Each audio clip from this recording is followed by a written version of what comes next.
Evil Mutant Fairy Plastics 1, Breaking All the Rules. So this is a PowerPoint I made for Costume College the year after we did the Skriker at DVC.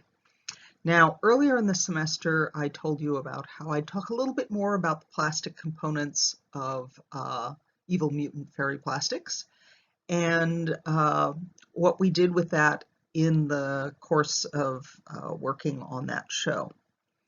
This was also the beginning of a series of lectures I did at Costume College before that. This one was sort of the teaser to show everybody the background of all the individual workshops on how to make gloves, how to make fairy wings, and so on. This is just kind of showing you the kind of thing that you can make with different kinds of plastics. So, part of the reason I did this and that it was reasonably popular at Costume College is you may recall when I told you about the concept for Skriker was working out of reading the play at the same time I was doing the costume class in spring, and we were learning about plastics and decay and the bit with the cockroach and all that. If you're just watching this thing and you haven't seen the other, look for the story about the Skriker concept thing. However, what I did with the dress that was the sort of test thing in class where we learned how to go and work with Tyvek is I turned it into a complete costume over the summer. And my friend Janice did some similar stuff with a different kind of Tyvek that makes these strange, stiff, squidgy things. So we went to Costume College, and you have really amazing, beautiful clothes that are shown at Costume College. And they come out, and there's actually like the people who dress up for the gala in their fantastic costumes go on this long hallway through lots and lots of people who are seated on either side there to take your photos. Because all the people who don't want to pay for the rubber chicken but do want to see all the costumes, they come by and they take pictures of you like paparazzi.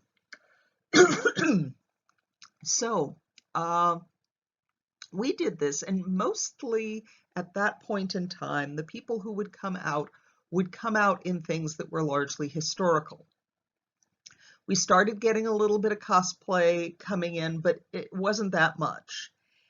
And so when we turned the corner of the people lining the hallway to the main body of people who were there to take pictures, it was very strange. We got a noise a little bit like something at a rock concert because it just was so different from what they were used to seeing, and got a very good reaction. We got lots of pictures, and everybody was very excited to see the workshops that we did on it the next year. One of the workshops was making monster claw gloves, which is something I had been doing in Alaska for years. It is a fairly simple thing. You get yourself a garden glove, and this is one of the things you can do with the Land of Plastics. Then you go and chop up bits of pipe insulation foam, which comes in this sort of gray-black color that's very good for going on black garden gloves, and you can go and make scary claws out of it. However, since then I discovered, there are pool noodles. Pool noodles, of course, come in all sorts of fun fruit flavors, plus you can get garden gloves in similarly fun fruit flavors. And so for a long time, that was a costume class project, is I gave people a bunch of pool noodles and snap knives and little gloves, and they'd make themselves crazy gloves. And some of them, I should back up, oh, it won't let me, ended up being in the Skriker thing. So here are some foam claw gloves. Is this the video? Is the video going to play? No, I guess it's someplace else. So here in the Skriker are some examples of that. There's one where it's like straws on the boggle, who's kind of a scary scarecrow. And then the thrumpins, who are little lizardy people who have claws. Here is also insulation foam and pool noodle stuck on to be spikes on the thrumpins. Yallery Brown, another one of the evil fairies with little yellow claws. And the Spriggan with spikes stuck on his helmet. And claws that the fingers are actually plants, or to be more accurate, fake plants. And more claws on the black dog.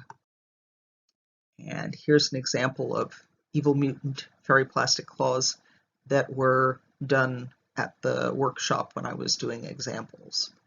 Here, the claws look like they are incorporated with plants.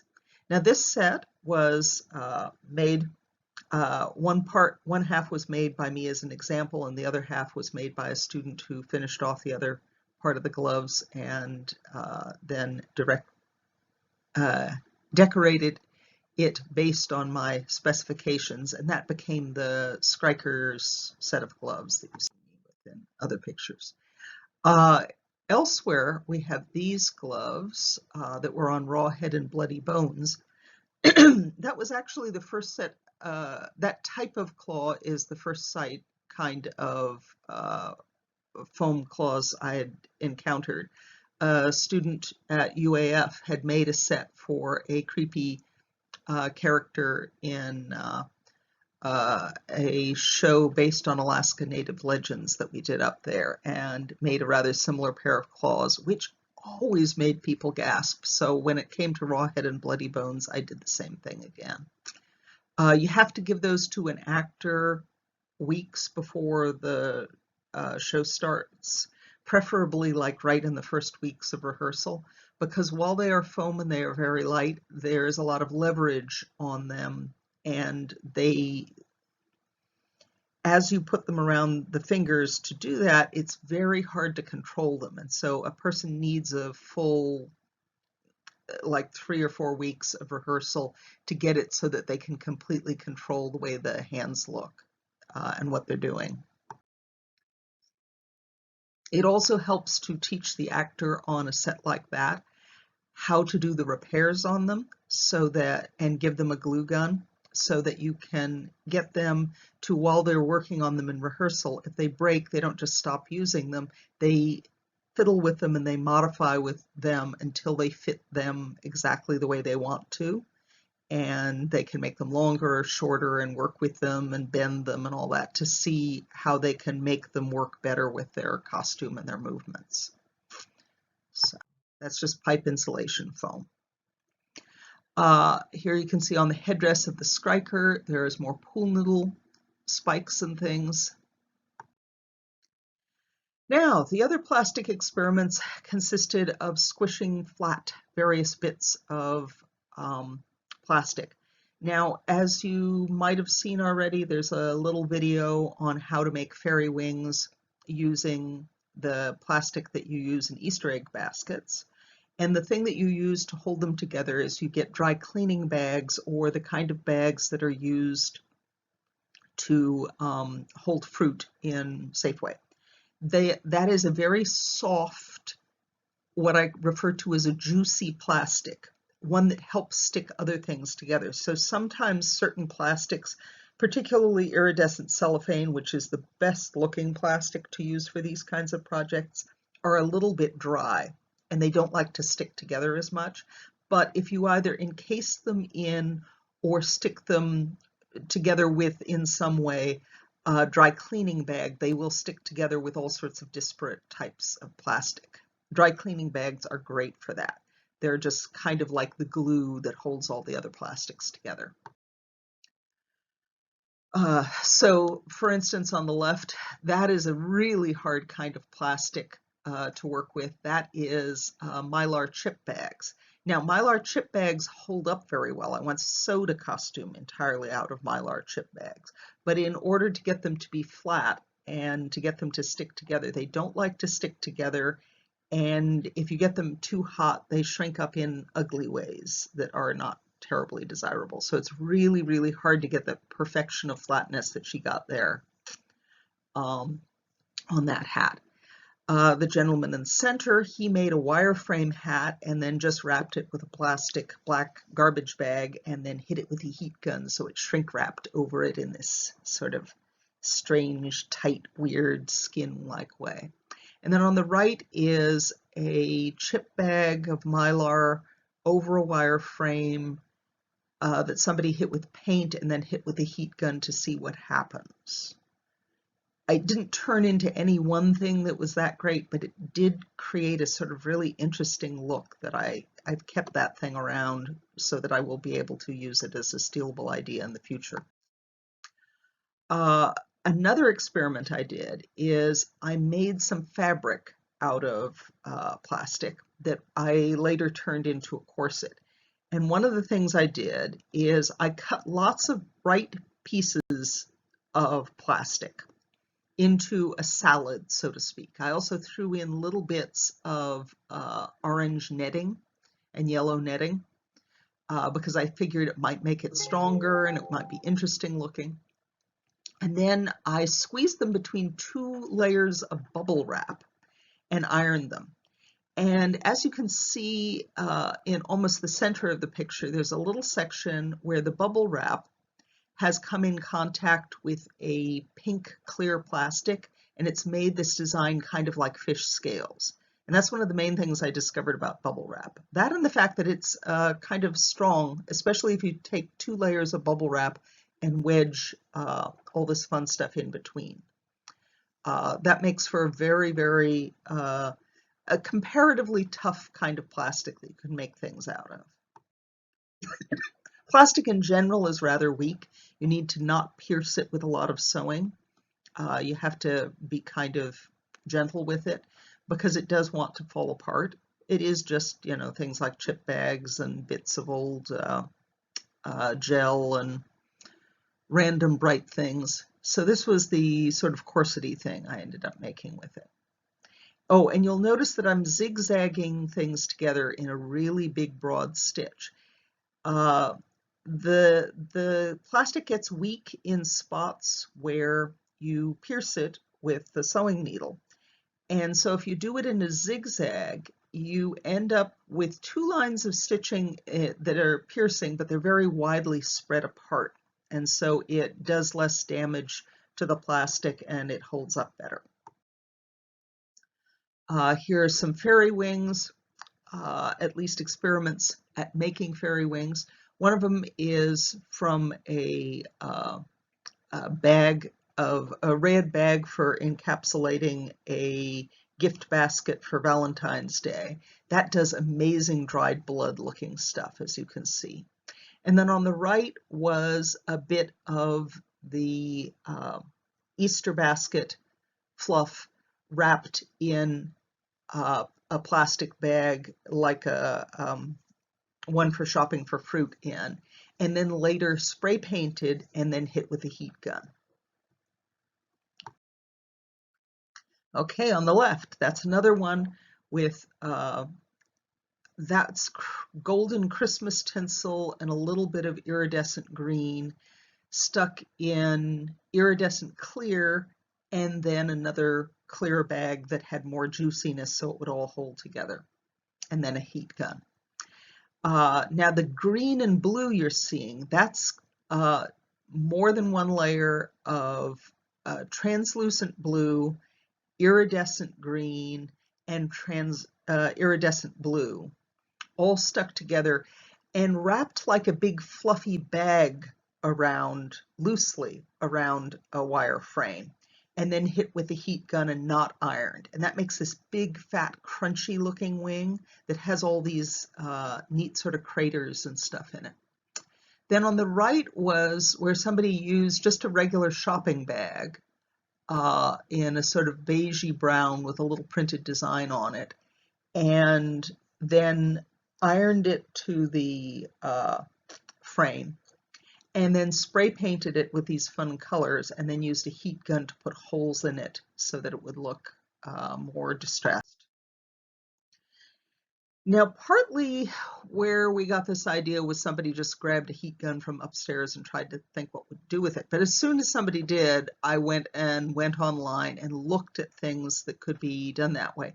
And these were sets of amazing little fairy wings done for dolls on a couple of sites that I found, and I thought, oh, that's like really cool. That's done with like one of those little heat guns that's used for scrapbooking, and it made these amazing, amazing wings. So I thought maybe we could do that full size. And this also shows one of the experiments we did at the time. I used bits of what had been a floral thing that we pulled all the flowers off of and some wire. And you can see here it says wire and floral stem wires bent into a complex wing shape, wrapped carefully with green iridescent cellophane and ironed, lightly shrunk at edges with a heat gun, wrapped with translucent dry cleaning bag, ironed and gently distressed with a heat gun to shrink into texture and holes.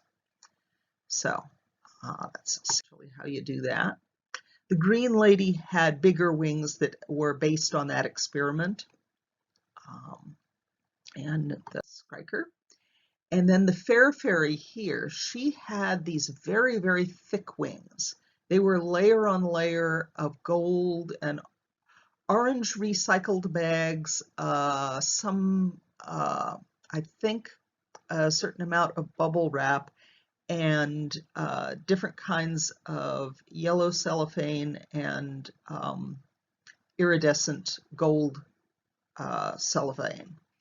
And that was one where it was wrapped loosely around the wires and hit with the heat gun before it was ironed. So there really wasn't that much ironing or flattening on it.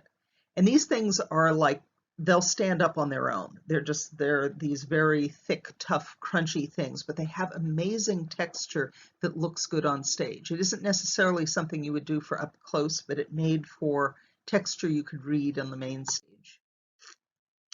And it was done basically like that was.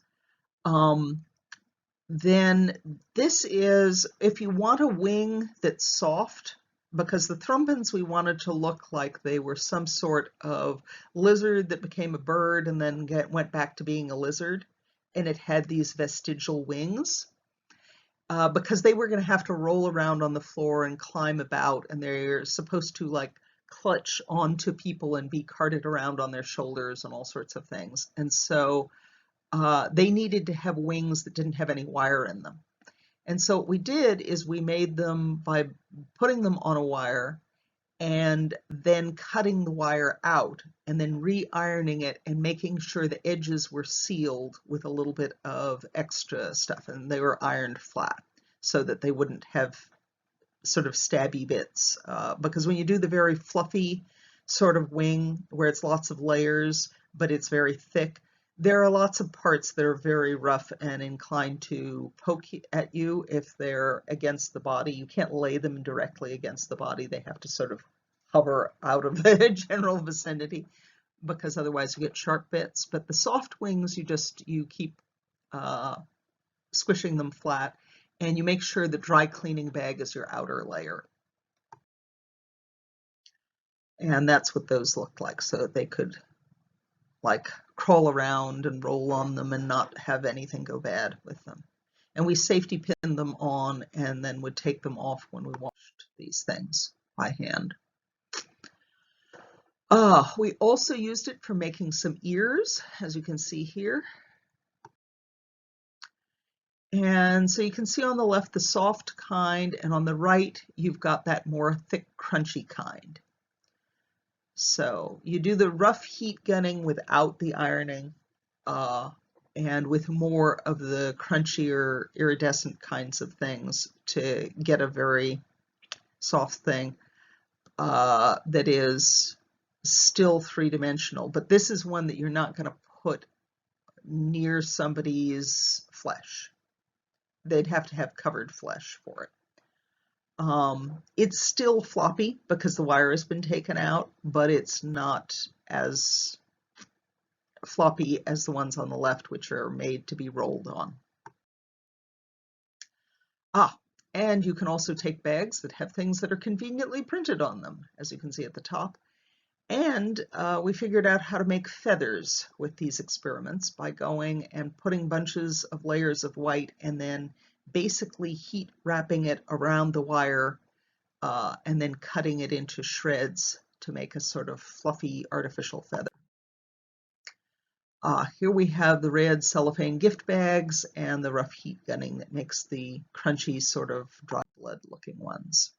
And this is a larger set of the dry blood looking ones, except those have been ironed flat before they have been heat gunned.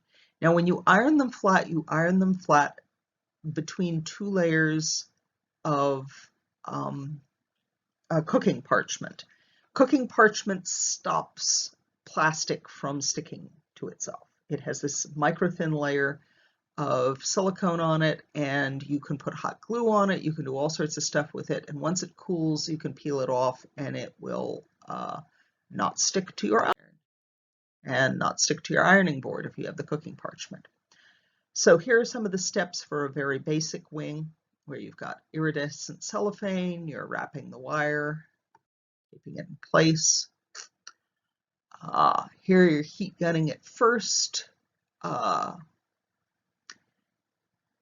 get it more crunchy, or if you want it flatter, you iron it first and then heat gun it. And if you want it really, really crunchy looking, you don't iron it at all.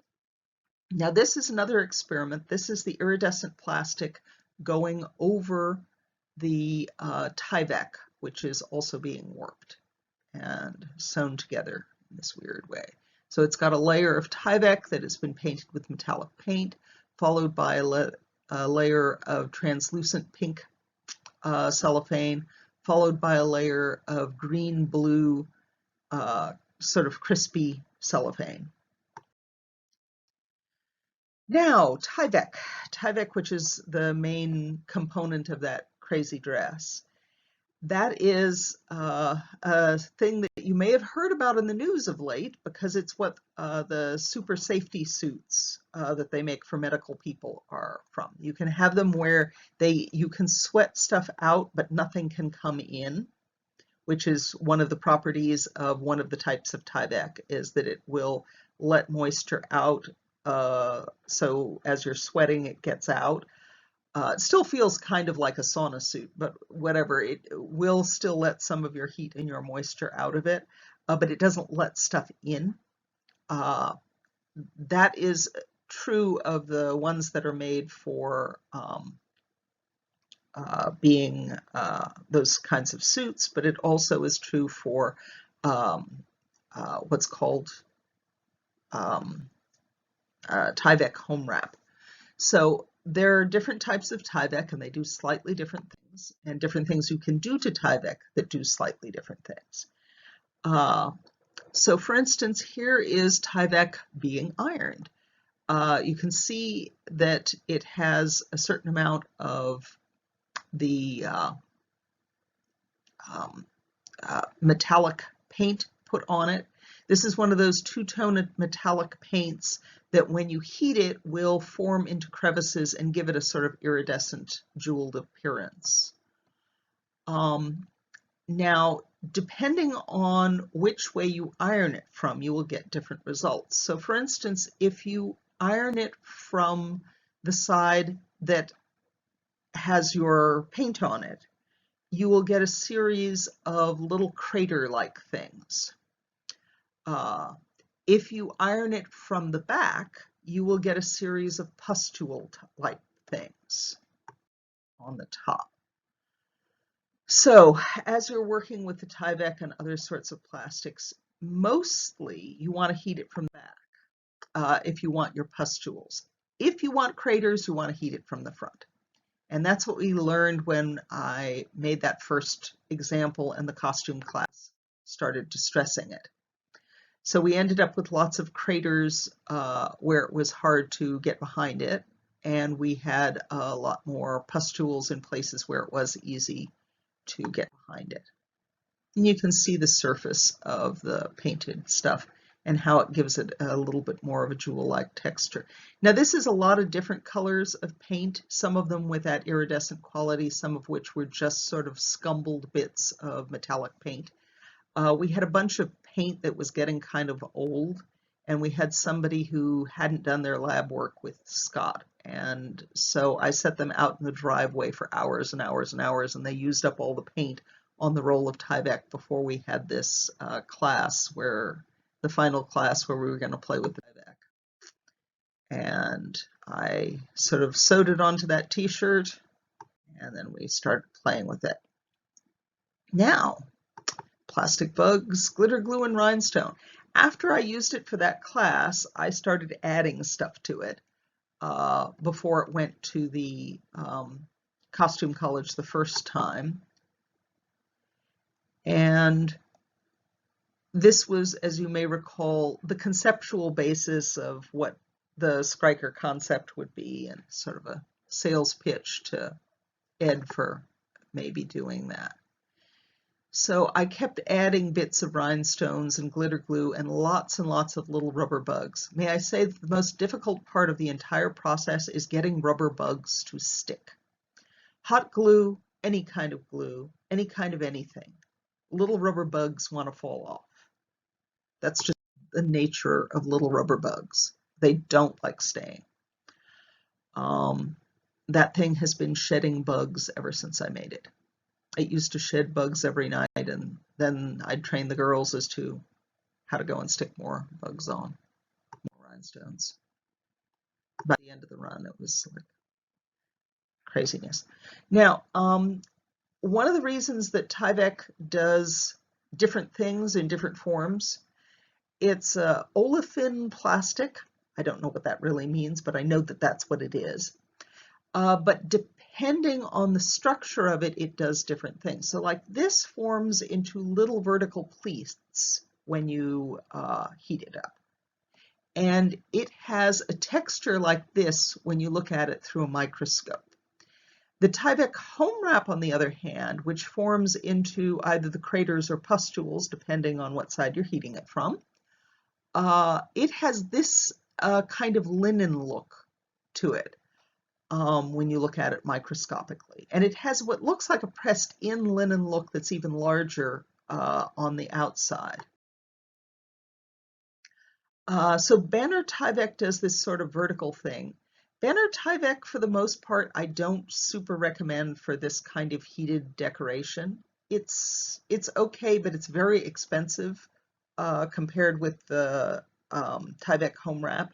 And it doesn't read as well on stage. It looks really interesting up close, but it's just not as intense otherwise. It's just like these little crunchy bits. It also is a little bit more fragile and easier to break once you heat it. However, it's fantastic for drawing and painting on. That is the kind of Tyvek I used for the Shakespeare costume that you have seen pictures of on my office door.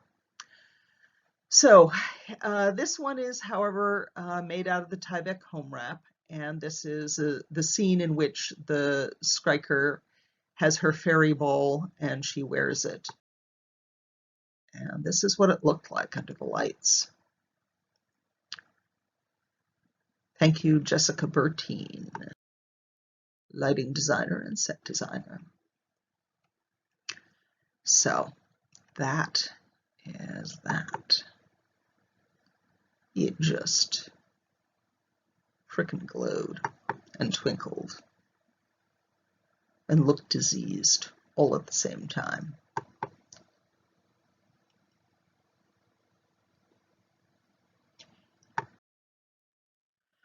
I made quite a number of extra large bugs for the lower part of the dress. This is another thing you can do with plastic. In addition to buying giant plastic cockroaches, I also went and took like little dead light bulbs and bits and pieces and put together wire bugs and then wrapped them in plastic and hit them with a heat gun and stuck some of those on the lower part of the costume. Now, other things we did for Skriker that were kind of interesting that used, in some cases, plastics, in some cases some other things, but we had a component in the series of workshops that was about wigs. And we did some interesting things with wigs because we had a lot of people who had to like completely disguise their appearance, but they also had to be able to see. And so this is like the person on stilts. And we figured out that there was this kind of stretchy, sheer spandex that we had or that we could get. And I got some of that. And I made things that basically were like a pull-on hood that we could add things to. And that I put a pair of giant sunglasses with weird frames and designs on them so that you could see well out, but you couldn't see in. And I would put those on the actor, and then I'd put this kind of bag-like thing over their head, and then I'd glue the edge of the bag-like thing to the eyeglasses. And then we'd pin where we wanted the wig on the top of it, and then we could pull the whole thing off as a piece. And then later, I would cut away the extra fabric around the eyes, and we'd sew the wig to the back of the net thing. And so somebody could go off stage and basically grab this thing that was a stretchy bag, pull it on their face, adjust the glasses on their face, and it completely hid whatever else was going on with their face. And they'd have a wig that stayed on because it was all part of this pull-on hood. It basically did their makeup for them, and it just was this pull-on, pull-off thing because they had other scenes where they didn't have, they were like dressed as normal humans for things. And so these weird bug-like glasses that I found, and a nice big hole for a mouth that just had like foam bits in it, is this very quick and easy way of just making them completely disguised very quickly, looking quite creepy. I did that on several characters. Let's see that one over there. This one was the same sort of thing, but it was built on a heavy-duty helmet, so that if he were to fall off of his drywall stilts and land on stage, or land against a platform, his head was protected for that. Basically, I got a motorcycle helmet and put it on, and then the kind of glasses things so that he had that as a protection, and then put a layer over that, and then that layer held it all together. So he just had to, again, pull it on, and then every time he was off stage, he could just take his whole head off. And it made him a bit safer and made me worry less. And the whole lower part of the mask is just this very sheer cloth. It's soft and stretchy. So he looks like he's all eyes. Oh, and that was a little lizard we glued onto his head above his eyes. Now in his, I wanted sort of bubble eyes, and so I took the lenses out of the glasses that were part of it, and we stuck halves of plastic Christmas tree ornaments on it. So he had these sort of giant bug eyes and no face other than that.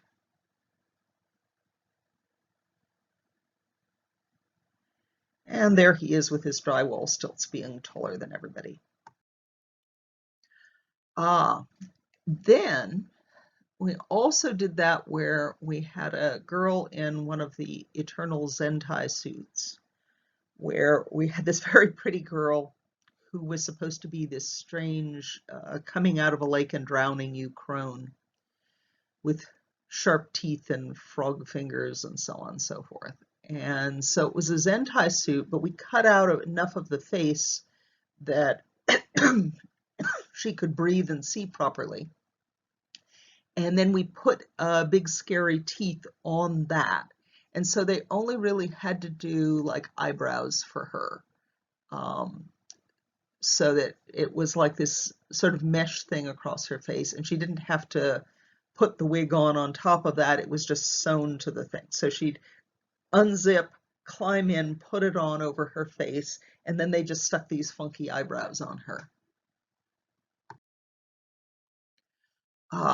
Then for the Skriker herself, she had a big opening because we wanted her face very visible, because she's literally the person who's on stage the most and talks the most and all that sort of thing. And she's constantly transforming. And so she had her wig sewn to her Zentai suit as well, like that. And the wig actually was bits of plastic and bits of oh God, what is that called? Tubular crin. Now this was a clip-in wig on the Kelpie. The Kelpie had green furry pants and a horse tail, and then these boots that were these big drag kind of hoof-like platform shoes. And he's the one who goes and is seducing the dominatrix by pretending to be a pony sub. And then he later is cutting her up and she's dead in a wheelbarrow with him eating parts of her. We used a lot of neon hairspray as body paint for that, which looked amazing, both on him and on the green lady.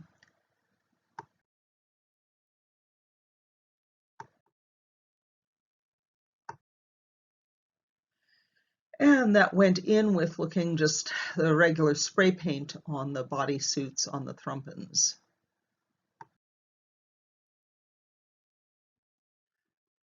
And all that we had to do to make this pattern is to cut a piece of paper into a zigzag by folding it back and forth and then cutting so that you've got a zigzag on the bottom, and then just moving that piece of paper around while we sprayed layers of paint. They all started out as plain white Zentai suits. And I used placemat stencils, that is to say the milk bottle felt pre-cut placemats to make patterns for the Skriker herself. And then I went over it with a bit of fabric paint to get some glistening bits on a bodysuit.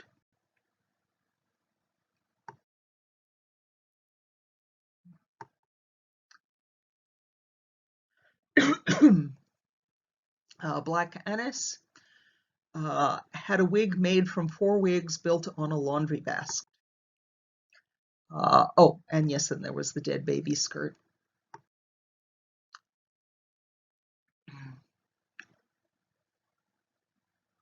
So that headpiece, let's see here, a little dead baby skirt. Just show the inside of the helmet. Never mind. So this is in the scene of the Fairy Underworld. She comes up and she's being hovered over by Rawhead and Bloody Bones with his foam ears. And here we have the Thrumpen wigs. The hair gel used in those was just glitter glue, as we didn't expect to ever want to wash it out. They were cheap wigs. You don't have to feel guilty about ruining cheap wigs by doing something permanent to them, because they're not worth it to worry about in that sense. And the Thrumpens, as you can see, had funky little glasses that I put decorations on. And that's a Thrumpen wig. And the Thrumpens in their wigs. One of the Thrumpens had real long hair, so his wig was worked into his own hair rather than put on top. And Nellie Longarms was a sort of giant spider person. And her arms were made from pool noodle, wire, plastic, and fiberfill, and then wrapped in plastic and hit with a heat gun so that it all looked decayed. And the orange claws on one end were made by having at the ends of her arms those cheap grabber things stuck inside to hold it together. And then it was all held together with filament for fishing line. The wig of Nellie Longarms was made from an inflatable wig from Halloween, this big sort of bouffant hairdo, Dracula lady thing. And then it was covered over with various kinds of cheap wigs and colored, glued in place, and then spray painted. And here we have her reaching towards Josie in the ritual, where she agrees to stay in the underworld. And she'd move around creepily.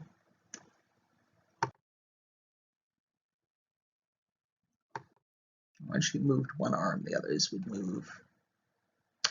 And at the height of the ritual, when Josie is being levitated up, she's at the stage, the front of the stage or downstage, with her back to the audience and is reaching up her arms along with that. And so we made it so that the back of her costume had all these baby spiders, which were these giant Halloween rubber spiders all over. And the end of the Skriker, the evil fairies win.